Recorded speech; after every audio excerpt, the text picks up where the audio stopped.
இந்த ஸ்டூடெண்ட்ஸ் எல்லாம் first day ப்ராக்டிஸ்க்கு ரொம்ப லேட்டாக வராங்க. இதை பார்த்து ரங்கனுக்கு ஒன்றுமே புரியல. ஐயோ பிரின்சிபல் வந்து திட்டுவாங்களே அப்படின்னு யோசிச்சுக்கும்போது பிரின்சிபல் அந்த இடத்துல வந்துடுறாங்க. லேட்டாக வந்தவங்களை பிரின்சிபலும் பார்த்துட்டு 5 ரவுண்டு ஓட சொல்லி ஆர்டரும் போட்டுறாங்க. அதை பார்த்து 5 பசங்களுக்கு ஒன்றுமே புரியல. என்னடா ஃபர்ஸ்ட் டேவே ஓடணுமா அப்படின்ற மாதிரி புலம்பினே ஓட ஆரம்பிச்சிடறாங்க.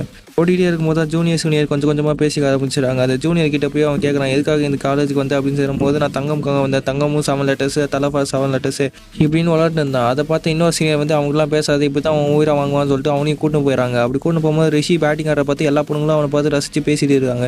ரொம்ப அழகாக பேட்டிங் ஆடுறான் அப்படிலாம் சொல்லி. அப்படியே அங்கேருந்து கட் பண்ணால் இங்கே சாப்பாடு போகிற இடத்துக்கு வராங்க. சாப்பாடு போட்டோன்னே பாண்டுவே 4 பேருக்கு சாப்பாடு ஃபுட்டு அவன் ஒரு ஆளே சேர்த்துன்னு போயிடறான். அதை பார்த்து சீனியர்ஸ் 2 பேர் வந்து சண்டை போட ஆரம்பிச்சிட்டாங்க, அவங்களுக்கு ஃபுட்டு இல்லைன்னு சொல்லி. இந்த இடத்துல வந்து அந்த பிரச்சனையை சரி பண்ணி விட்டுறான். அப்படியே கோச்சுக்கு வந்து ப்ராக்டிஸ் ஆரம்பிக்கிறாங்க. எல்லாரும் பால் அடிக்க விட்டு ஓட விட்டுனேக்கிறாரு அந்த கோச். எல்லாராலும் ஓட முடியாமல் எப்படியே ஓடி ஓடி பால் தத்துனுங்க. அப்படியே அங்கேருந்து கட் பண்ணால் கேர்ள்ஸ் டீம் கோச் காட்டுறாங்க. கேர்ள்ஸ் டீம் கோச் வெறி பழமொழி மட்டும்தான் சொல்கிறாரு. பழமொழியை சொல்லி சொல்லி எல்லா பாலையும் போட வைக்கிறாரு. அதை பார்த்து கேர்ள்ஸ்க்குள்ள என்னடா இந்த கோச் இப்படி பண்ணுறான்னு சொல்லிட்டு ரங்கனும் அங்கே அந்த வாழத்தியாரும் அப்படி பார்த்துனுக்குறாங்க.